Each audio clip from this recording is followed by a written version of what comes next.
গরিবের আরমান মালিক গতকাল আখি একটা ভিডিও আপলোড করছিল, যদিও কারো নাম নেয় নাই, যে আমি আমার বাচ্চাকে ছাড়া এক সেকেন্ডও থাকতে পারবো না। এমনও মা আছে, সব মা তো সমান না যে নিজে সুখে থাকতে পারবে না, পেটের বাচ্চা কোলের বাচ্চা ফেলে চলে আসে। তো যাক, এখানে অনেক কিছু বোঝা যায় বা বোঝানো যায়, এই কথা কাকে বলছে বা কেন বলছে। তো সেই দুঃখে টিস্যু নাকি অনেক কান্নাকাটি করছে। টিস্যুকে আঁকি এত বড় কথা বলছে, এই এই এই জান তুমি কিছু বলো না, তুমি কিছু বলো না।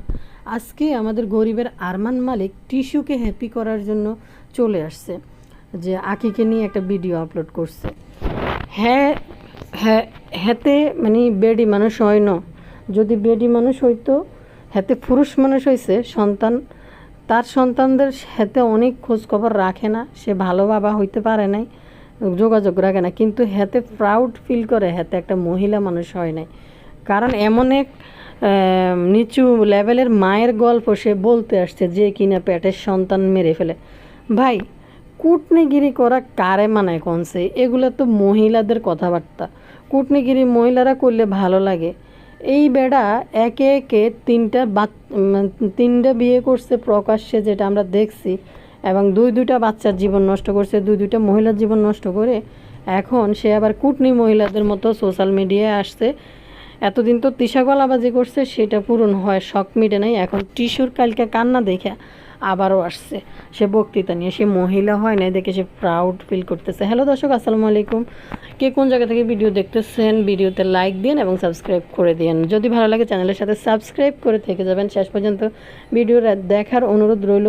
তাহলে মূল বিষয় ফিরে যাই। একটা জিনিস সে ক্লিয়ার করছে আখির, যে আগে একটা বিয়ে হয়েছিল, ওইখানে তার একটা সন্তান পেটে আসছে, কিন্তু তার স্বামী সেই সন্তানটা স্বীকৃতি দিতে চায় নাই, বা যাই হোক তাদের মাঝে ভুল বোঝাপড়া হয়েছে, তো ভুল বোঝাবুঝি হয়েছে, সেই কারণে তার স্বামী সন্তান রাখতে চায় নাই এবং সে পরিচয় দিবে না সন্তানের, যার কারণে ওই সন্তানটা তারা নাকি দুনিয়ার আলোতে আনতে দেয় নাই। সেটা সম্পূর্ণ দায়ভার তার স্বামীর ছিল।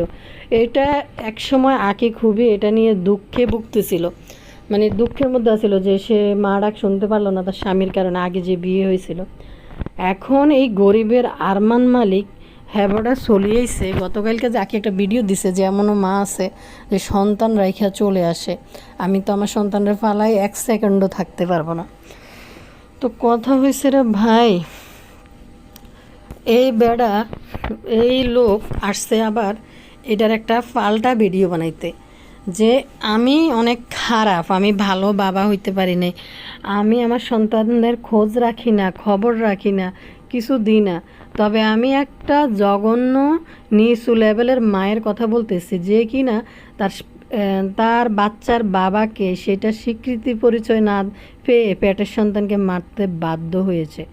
তো তোমাদের মতো কিছু পুরুষ অমানুষ কুলাঙ্গার আছে, মেয়েদের সাথে তাদেরকে আবেগে ফালায়, কম বয়সী মেয়েদেরকে ধরে ধরে এবং তাদের সাথে শারীরিক সম্পর্ক করে পেটের মধ্যে একখান বাজাই দেয়। তখন তারা ওই বাচ্চার দায়িত্ব নিতে চায় না। তখন একজন কুমারী মাতা বা বিয়ে হয়েছে লোক চক্ষুর আড়ালে, তখন সে কি করবে? সে সমাজের মধ্যে কি পরিচয় দিবে? বাধ্য হয়ে এই পথ বেছে নেয়।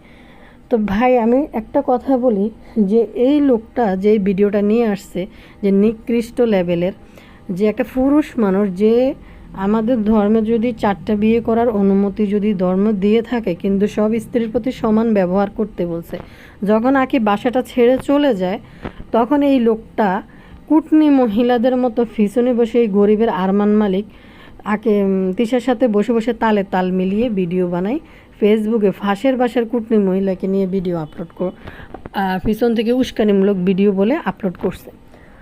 ভাই, সেও তো তোমার বউ যদি তুমি তাকে সম্মান না দিতে পারো, ভালো না বাসতে পারো, তুমি তো তোমার আচরণে মানুষকে বুঝাইছো যে তোমাকে আমি ভালোবাসতে পারি নাই, তুমি ফিরে আসো। আর এখন ইনকাম বন্ধ হয়ে গেছে, ভিউজ কম হয়ে গেছে, আঁকি নাই সতীন খেলা দেখাইতে পারতেছে না। এখন এই পুরুষ, এটার কি পুরুষ বলবো, চলে আসছে। কালকে আঁকি ওই ভিডিওটা আপলোড করছে যে কিছু মা আছে তার সন্তানকে ফেলে চলে আসে। ভাই, তুমি তো অনেক ভালো মানুষ, অনেক ভালো কিছু, তো তোমার সংসারে তিশার আগের সংসারে বাচ্চাটাকে তুমি ফিরে আনলা না কেন? তুমি যেখানে বলো যে ওই আখির পেটের সন্তানের স্বীকৃতি দিতে চায় নাই, বাবাকে ওই স্বামী দিতে চায় নাই, তাহলে তুমিও তো তিশার পেটের সন্তান থেকে এনে তোমার কাছে রাখতে পারতো তোমার ঘরে। তিশা তো তোমার টাকার গাড়ি, 11 কোটি কি জানি বলে, 11 কোটি টাকা তোমার অ্যাকাউন্টে আছে দেখাইলা, তাহলে তিশার সন্তানকে কেন তোমার বাসায় রাখার অনুমতি পাচ্ছ না? তিশা চাইলেই তো তোমার বাসায় এনে রাখতে পারে। তো ভাই, এই বেটা মানে কিভাবে আইসা যে নোংরা উস্কানিমূলক কথাবার্তা বলতে চলে আসছে, মানে সহ্য করতে পারে না, কারণ তিশা এটা নিয়ে ভিডিও বানানোর মতো মুখ নাই। তিশার মানে মুখ দেখাইতে পারবে না মানুষের কাছে যে আগের সন্তানকে কেন ফেলে আসছে, যার কারণে এই বেটা বসে গেছে এই ভিডিও নিয়ে। বাইরে ভাই, হাতে চোর হইলো মানুষ বেলা, হাতে কী কয় জানেন, আমি তো অনেক খারাপ, আমি বাবা হিসাবে খারাপ, আমার সন্তানদের খোঁজ খবর নিই না, কোনো যোগাযোগও করি না। তবে আমি প্রাউড ফিল করি যে আমি একটা নারী না, আমি ওই রকম নিচু স্তরের নারী না, পুরুষ হয়ে জন্মগ্রহণ করছি। আমি এটাতে প্রাউড ফিল করতেছি, মানে সন্তানকে মেরে ফেলে নাই ফেটে রেখে। ভাই কি কি কইতাম বাইরে ভাই, এই গরিবের আরমান মালিকের লজিক কি? আমি বাবা হিসাবে যতটা ঘৃণিত বা যতটা খারাপ হই না কেন, কিন্তু মা হিসাবে এতটা ঘৃণিত না যে গর্বের বাবার পরিচয়ের জন্য গর্বের সন্তানকে মেরে ফেলবো। ভাই কি গল্পরে বলতে আসছে এই লোক, এর কি লজ্জা শরম কোনো কিছু নাই? আমি আপনাদেরকে এই গরিবের আরমান মালিকের কিছু কমেন্ট পড়ে আমি শুনাইতেছি, পাবলিক কি রিয়াকশান দিছে তার এই কথার মধ্যে। এখানে একজন নেটিজন এই গরিবের আরমান মালিককে লিখছে, কি লিখছে, বুঝলাম ওই মেয়েটা খারাপ মা, এগুলো জেনেই তো সংসার করছিস, এখন কেন এই মেয়েটাকে নিয়ে এত কথা বলিস? বিবেক দিয়ে চিন্তা করলেই তো বুঝতে পারবি তুই কেমন স্বামী। ওই মেয়েটা তো এখন তোর বাচ্চার মা, তাকে নিয়ে খারাপ কথা কিভাবে বলিস? তুই নিজেই যদি ভালো হতি তাহলে 100 বার চিন্তা করতি ওই মেয়েটাকে নিয়ে কথা বলার আগে যে ও আমার সন্তানের মা। তাহলে বুঝ তুই কত নিচু মেন্টালিটির বাবা, নিচু মেন্টালিটির মানুষ। মানুষ এত বাজে কমেন্ট করে, তোদের লজ্জা লাগে না? আর ওই মেয়েটা কখনো কি পোস্ট দেয়? সাথে সাথে তোরা রিপ্লাই পোস্ট করতে হবে। এই মেয়েটার পিছনে কিভাবে তোরা লেগে আছিস সবাই বুঝে। ভাই এই যিনি কমেন্ট করছে উনি অনেক সুন্দর একটা কমেন্ট করছে। সবচেয়ে বড় কথা হলো এই মেয়েটা যাওয়ার পর তার বিরুদ্ধে একটা অভিযোগ আনে নাই, তার বিরুদ্ধে একটা ভিডিও বানায় নাই। তার একটা জায়গায় দুঃখ ছিল তিশার কারণে আহাদ তাকে ভালোবাসে নাই, তার একটা দুঃখ ছিল। ভাই তুমি ভালোবাসতে পারবা না, তুমি বিয়ে করলা কেন? এই মেয়েটাকে বিয়ে করলা কেন?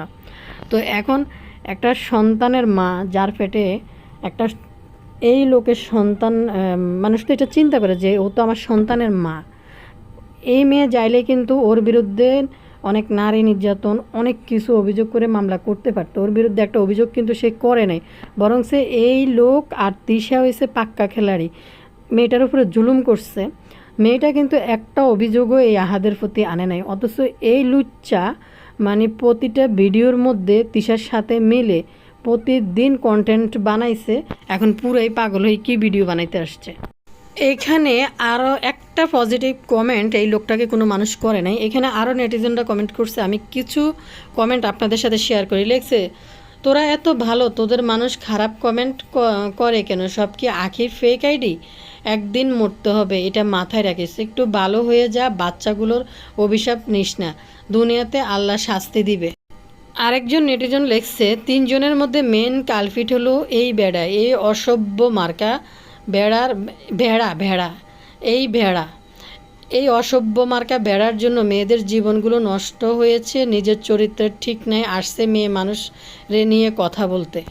আরেকজন লিখছে, আপনি ওই রকম মা না, কিন্তু ওই রকম জঘন্য বাবা। আপনি যে কিনা 3 ঘরে 3টা বাচ্চা জন্ম দিয়েছেন, এখন একজন বাচ্চা আর একজন বউ নিয়ে থাকেন, আবার সেই মহিলা যা বলে তাই শুনেন। আপনি ওই রকম জঘন্য মহিলার চেয়ে কোনো অংশে কম না। আরেকজন লিখছে, এই ফালতু ছেলেটাকে দেখলে আমার গা ঘিন ঘিন করে। আরে তোর নিজের কথা চিন্তা কর, তুই আসছিস অন্য কথা বলতে, তোর কালো। এখানে আরেকজন কমেন্ট করছে, এই কমেন্টটা অনেক গুরুত্বের সহকারে আমি পড়ি। একজন লিখছে, এমন বাপ ও আল্লাহ কাউকে না দিক, একটা ফুতুলের মতো বাচ্চার বউ রেখে ফরকিয়া করে, যেটা আকসা এবং আকসার মার কথা বলছে। একটা নষ্ট ফ্যামিলির নষ্ট মেয়েকে বিয়ে করে নেয়, তিশার কথা বলছে। আর পা ধরে খেয়ে বইয়ের নামে বানিয়ে কাহিনী বানায়। লাভ গুরুতে গিয়ে নিজের বাচ্চাকে অস্বীকার করে যাতে বউয়ের নামে দেওয়া ফেক ব্লেমগুলো আরও প্রতিষ্ঠা করতে পারে, অথচ বাচ্চা মেয়েটা চেহারা আর বাবার মতো।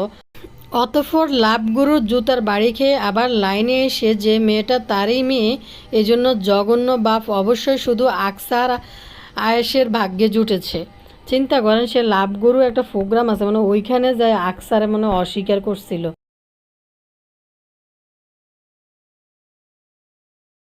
বড় মেয়ে আকসাকে অস্বীকার করছিল, এই বিষয়টা আমার আসলে জানা নাই। এই কমেন্টের জন্য আমি একদম ক্লিয়ার করে পড়ছি। আপনারা যদি এই বিষয়টা কেউ জানেন তাহলে আমাকে একটু কমেন্ট করে জানাবেন। লাস্ট একটা কমেন্ট করি আপনাদের সাথে। আমার মানে মনে হচ্ছে যে পাবলিক রিয়াকশানগুলো সব তুলে ধরি আপনাদের সাথে। এইখানে একজন কমেন্ট করছে, কারো গল্প বলিয়েন না রে ভাই, নিজের পরকীয়া করে বিয়ে করে আগের সন্তান বউকে একা করেছেন। আপনার পরকীয়ার বেডি নিজের সন্তান রেখে চলে আসছে, আবার বিয়েও কামানোর জন্য আরেকজনের লাইফ নষ্ট করেছে, সাথে তার সন্তানকেও। আর তার কথা বাদে দিলাম, সে তো সতীনী, আর কতটুকুই বা ভালো হবে। কিন্তু আপনি তো বাপ, আপনি নিজেই তো নিজের সন্তানদের লাইফ নষ্ট করেছেন, আবার আসছেন লেকচার দিতে। লজ্জা বোধ বলতে কিছুই থাকার দরকার, ফালতু। মানে হয়েছে কি, আখি কালকে যে ভিডিওটা আপলোড করছিল ওই বাসটা সহ্য করতে পারে নাই, যে বলছে যে আমি তো আমার সন্তানদের ছাড়া এক সেকেন্ডও থাকতে পারি না। তো অনেকে আছে যে নিজের সন্তানের সংসারে সুখী হওয়ার জন্য সন্তানকে ফেলাইও চলে আসে। তো সব মা তো আর সমান না, কিন্তু সে এইটা তার গায়ের মধ্যে মেখে সুন্দর করে চলে আসছে এই ভিডিও বানাইতে। এটা কি কোনো পুরুষ মানুষ? আর গতকালকে আখির আইডিতে যারা কমেন্ট করছে, মানে ফেক যে কপি রেটগুলো মারছে, কিন্তু কথা হয়েছে এখানে সে তো তাদের নাম নেয় নাই। যারা মারছে তাদের বিরুদ্ধে আইনি ব্যবস্থা নেবে। সঙ্গে সঙ্গে তিশা তার ফেজ থেকে একটা ভিডিও পাবলিশ করে ফেলে, মানে কমিউনিটি পোস্ট করে ফেলে। তার ফেজ থেকে একটা লেখা লেখে, যে মানে লম্বা চড়া একটা লেখা লেখে, আমাদেরকে টার্গেট করে কথা বলে। ভাই, তোমাদেরকে টার্গেট করবে কেন? সে তার পেজে সমস্যা হয়েছে, সে বলতেই পারে, বলবেই। একটা পেজ দাঁড়া করানোর পরে মেয়েটা মনিটাইজেশন ওপেন করতে পারতেছে না। তো সেই ক্ষেত্রে তার কথা সে বলছে, সে তো কারো নাম নেয় নাই। তো তাই সে কি ভিডিও বানালো, সঙ্গে সঙ্গে একটা ভিডিও নিয়ে চলে আসে তিশা। তাই একটা মেয়ে তাদের লাইফ থেকে চলে গেছে, সে তার মতো বাঁচার চেষ্টা করতেছে একটা সন্তান নিয়ে, খালি হাত পা নিয়ে সে একটা সংসার থেকে বের হয়ে গেছে। ওইখানেও কি ওরা শান্তিতে থাকতে দিবে না? যে স্বামী স্ত্রী দুইজন মিলে শুরু করছে।